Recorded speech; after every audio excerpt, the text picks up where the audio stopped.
Joining me now is Tim Friederich from Allianz Global Investors. Tim, thanks for joining us. Thank you for having me, Jeff. It's great to have you here. And you know, we've been talking a lot in the industry about target date funds, and typically the analysis phase is really looking at asset class as well as glide path, and that's typically how you look at these products.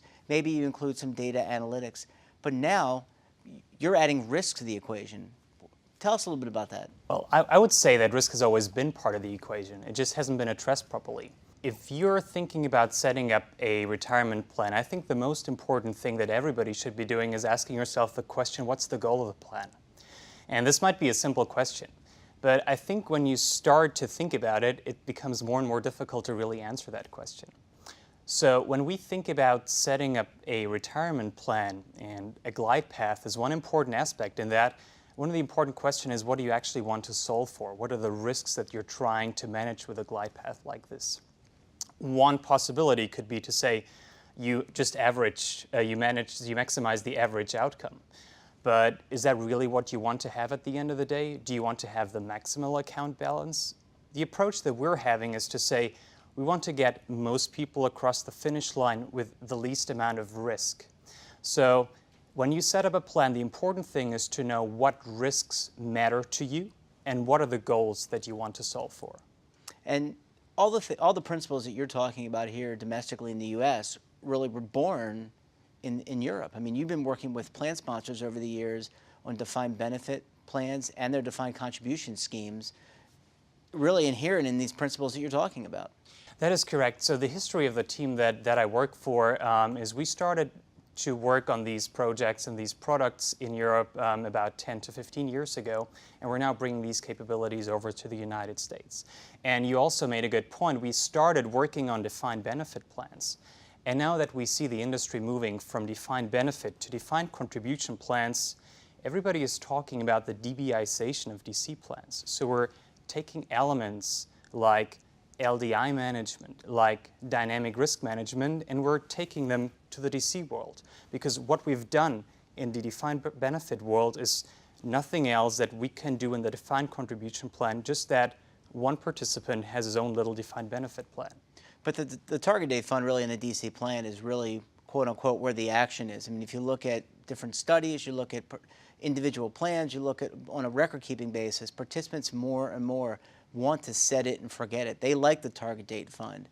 And initially and originally when the target date fund was incepted, maybe almost close to 2 decades ago, and was built, it was kind of sold as that, hey, put all your money here, you're going to be fine at retirement. But we learned from 2008 that isn't always the case, that these products are very different from one another, that a 2020 fund from one manufacturer is certainly not the same as another.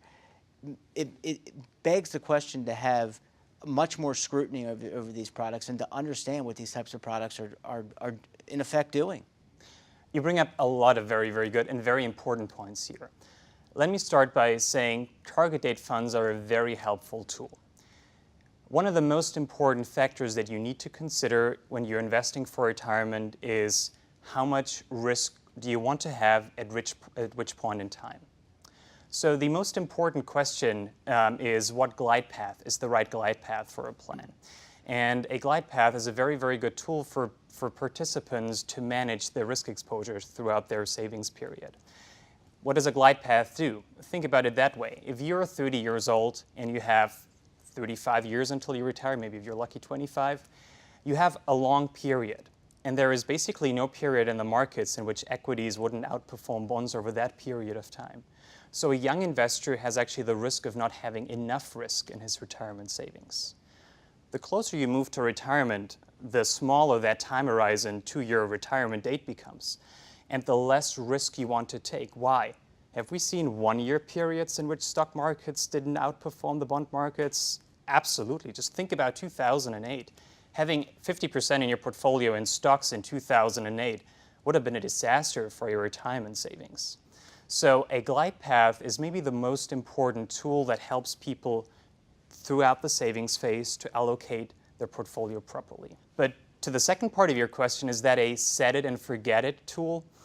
I wouldn't necessarily agree too much with that. I mean, you have to look at it that way. The shift from defined benefit to defined contribution plans actually puts a lot of risk that formerly sat with the employer, now onto the employee. And we as an industry have to help the participants to manage these risks and to understand these risks.